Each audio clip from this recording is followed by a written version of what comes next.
bring water to workers, to paint, do great paintings and spruce up the uptown area.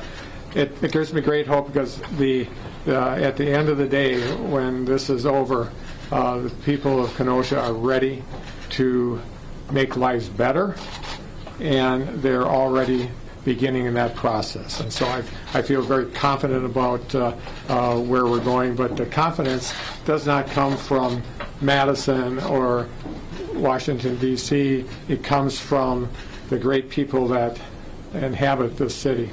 They have a lot of pride in what they've been able to do in the city. They obviously understand that there's a need to make sure that we're in a better place racially, and but they're ready to roll up their sleeves, and they're doing it as we speak. And so I couldn't be more proud of that effort on their part. And so with that, I will turn it over to Lieutenant Governor Barnes, and after that, General Knapp, and then we'll take some questions. Lieutenant Governor. All right, so, excuse me. Loosen this up.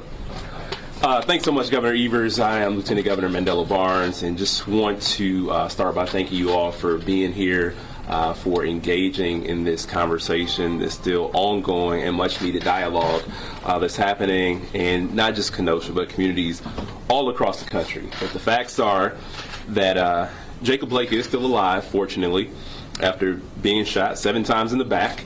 And although there is a long road to recovery, we need to acknowledge that this is nothing short of a miracle. And today, Governor Evers and I had a moment to speak with Jacob Blake's family. We met with some leaders here in Kenosha. I had a couple phone calls yesterday with an organizer friend of mine here. We met with some local elected officials, and we also visited a couple businesses.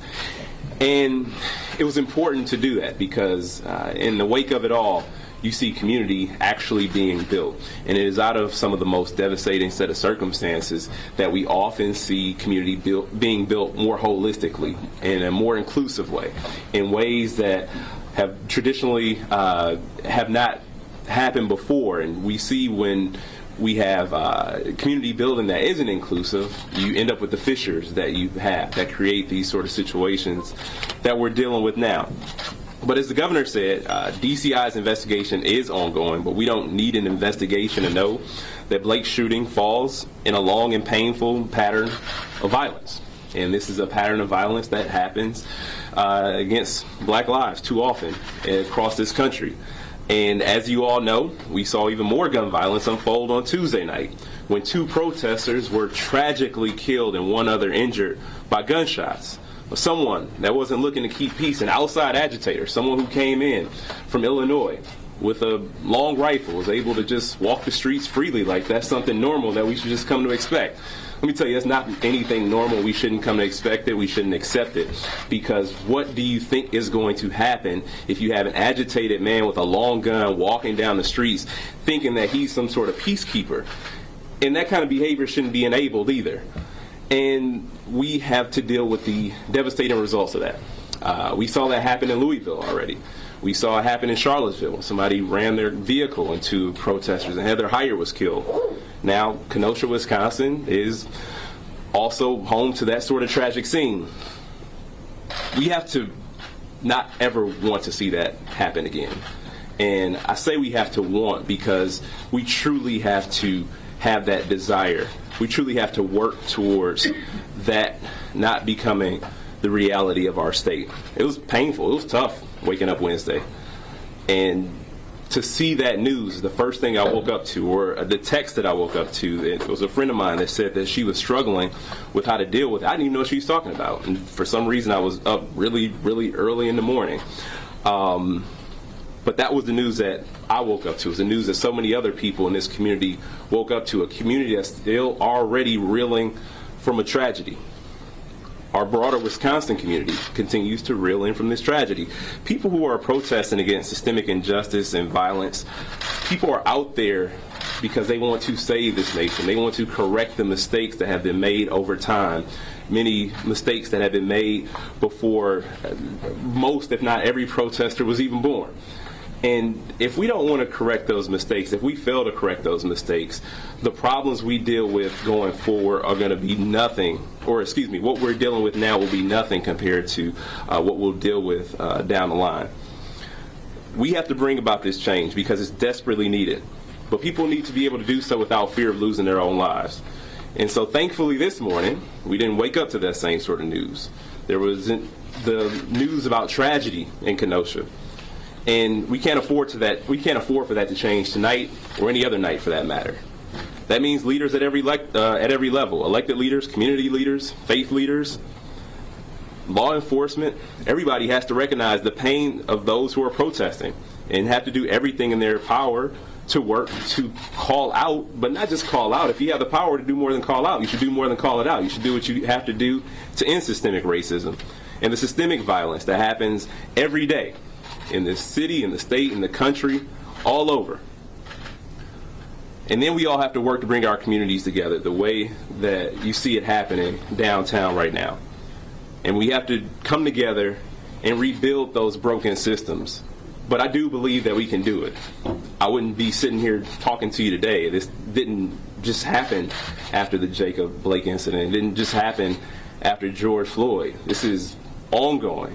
That's one of the reasons why I decided to run for office, because I believe that better was possible. And I hope that everybody in this room also believes that we can do more, because we all have a role to play. Members of the media as well. You have a responsibility to report the facts, report the truth, and make sure that people are educated.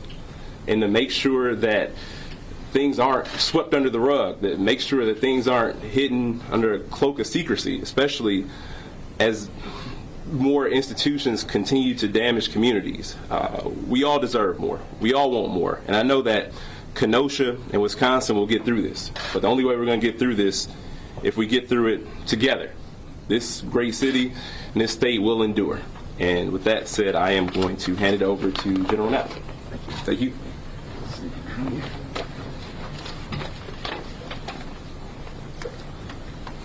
Good evening. I'm Major General Knapp. I'm the Adjutant General for the National Guard for the state of Wisconsin. Here to give you an update on our mission, the mission of the National Guard as we continue to serve in a supporting role to local law enforcement here in Kenosha. Bottom line is similar to what I mentioned earlier today when I talked to many of you, and that is we're here to preserve public safety and the ability of individuals to exercise their First Amendment rights to lawfully and peacefully demonstrate. That's really the bottom line for the National Guard. I think we can do better, and I think that we're here to ensure that there's an environment where we can do better. By the direction of Governor Evers, we're also bringing in additional Guard members, service members from other states. As I mentioned earlier, states of Alabama, Michigan, and Arizona have offered to send their service members, their Guard members here to Wisconsin to assist in keeping the peace and keeping public safety. I want to personally thank those states for sending their service members here to Kenosha, Wisconsin.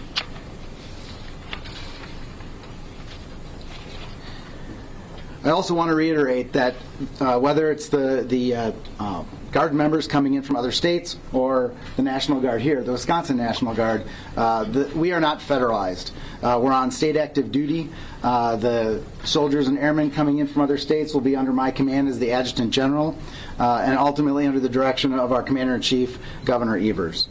We're working together to continue this important mission in Wisconsin to help the local authorities keep people safe.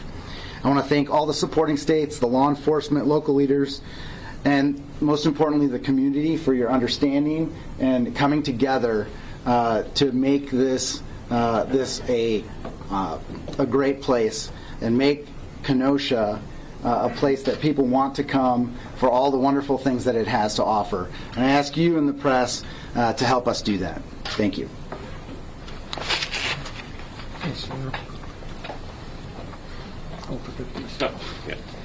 Okay, with that, we'll entertain any questions you might have. Yes, ma'am. Governor, the Sun-Times is reporting that Jacob Blake is handcuffed to his hospital bed. Does that concern you? Hell yes. I would have no personal understanding why that would be necessary. Certainly, he's paid a horrific price already, being shot 7 or 8 times in the back. So I can't imagine why that's happening, and I would hope that we would be able to find a better way to have him get better and recover than that. That seems counterintuitive. It seems to be bad medicine, and I would say bad restraining. Governor, there's a video that's circulating. It's gone viral right now of what appears to be law enforcement officials on Tuesday night thanking the teenager who ended up being the shooter that night, who killed 2 people, thanking him, handing him a bottle of water. I guess my question to you is, A, what's your reaction to that, and B, what authority do you have to look into that? Well, I saw the same thing, and I was concerned. The overriding answer there is I would like to disinvite all those people that are running around with long guns for no apparent reason to stay home. I mean, I grew up in the Vietnam War era, folks, and there was nothing more important than freedom of speech, and I live that every day as governor. It is so important to have freedom of speech, and when you have outside people primarily, I'm pretty sure of that, running around with long guns. Some of them want to be policemen, some of them anti-police. It is a recipe for disaster, and it's a recipe for us to marginalize that freedom of speech that we all value so much. So as far as what I can do about that, I don't know if that was a sheriff's employee or a city employee. I don't know that, but I would hope that that person would be provide some corrective action and suggestions to him. If I could just chime in for 1 second, too, that's kind of what I was getting at when I said that that's not normal behavior. I mean, these people aren't out here as auxiliary officers. The police have all the support they need from the National Guard. So if, in fact, that is the case, that this sort of person is being celebrated as a vigilante, as a militiaman, then that's ridiculous. And that speaks to a much larger problem, and it is completely discouraged. And it's more than discouraged. I am willing to... that should never happen. I can come to them. I apologize. I'm just saying that is something that is completely horrifying. If this, in fact, is, if these armed men who have no connection to even this state, they're guys from our town. So think about how ridiculous that is. Who is he accountable to? Nobody. And for him to even be able to shoot somebody and still walk away from the scene. I mean, they talked about finding a knife inside of the car, not even on Jacob Blake's person. But this guy's carrying around a long gun, killed somebody, just walking freely, was able to get back home to Illinois. Then, we got a much bigger problem on our hands. That's the case. Governor, Yes. This is for you and for Lieutenant Governor Barnes. It is encouraging to hear that you're upset by what's happening here in Kenosha, I'm sure. But a lot of our viewers are demanding change. I've heard you say that you want change. That change needs to come from the top down. What specifically are you going to do to make sure that this doesn't happen again? Well, absolutely. This is critically important, and the previous protests across the state of Wisconsin are absolutely evidence that we've got 400 years of systemic racism in this country, and if we don't do something about it, we'll be repeating Kenosha in cities all across our country and our state. So we need a start, and that's why I asked the legislature to come in session next week to talk about some policing reform bills that frankly have bipartisan support already. And that would at least show the people of the state that we have some interest in this topic. And so I'm hopeful that the Republicans can find the wherewithal to come to Madison for a day. They haven't been there for a long time. And we'll accommodate them the best way we can. But it's a start. We have to show the people of the state of Wisconsin that the political leadership in the state care about this issue. And this is a simple way to do it. So I'm counting on the Republicans to show up on next Monday, take up those bills, debate them, make them better, whatever. But they have to show an interest other than standing back and saying nothing. Governor, The leadership does start at the top, and the governor introduced this package of bills 2 months ago. Legislature hasn't met in 4 months. So I hope that you're asking the same question to the leaders in the legislature, because we have acted. Governor and Lieutenant Governor, I have a couple of questions for you. One, do you have any indication as to who the people are with long guns? Are they members of militia? The sheriff called them vigilantes. Have you been given any details? And the second question is, do you know whether or not the 17-year-old is charged in 2 murders because 2 people were killed, or if he's only charged in 1?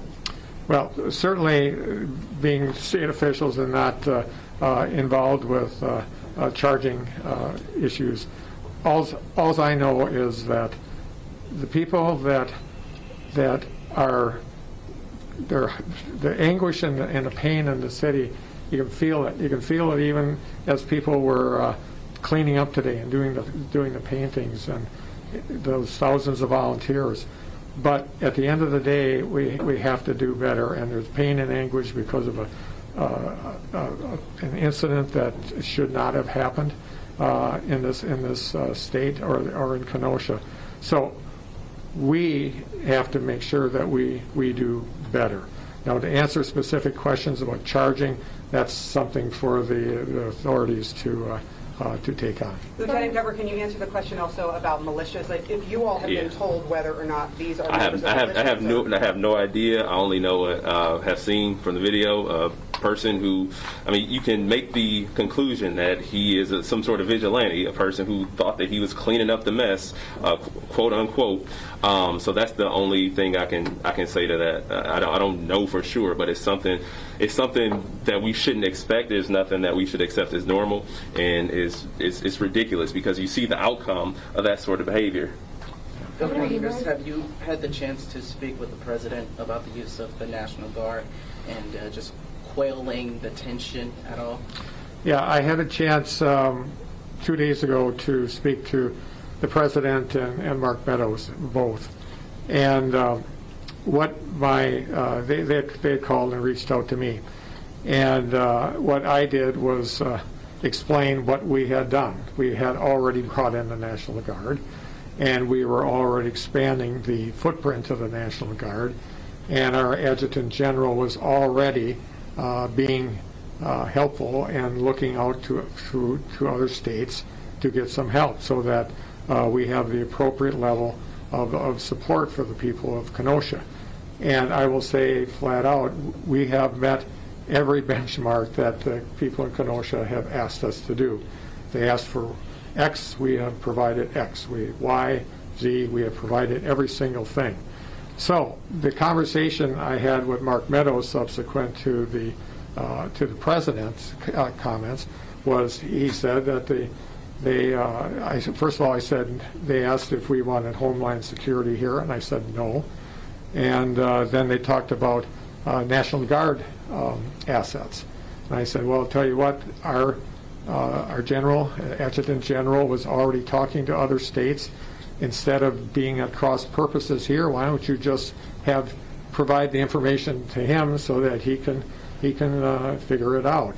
And the answer was yes. It does seem to be that we don't want to be cross purposes or duplicating or having separate conversations.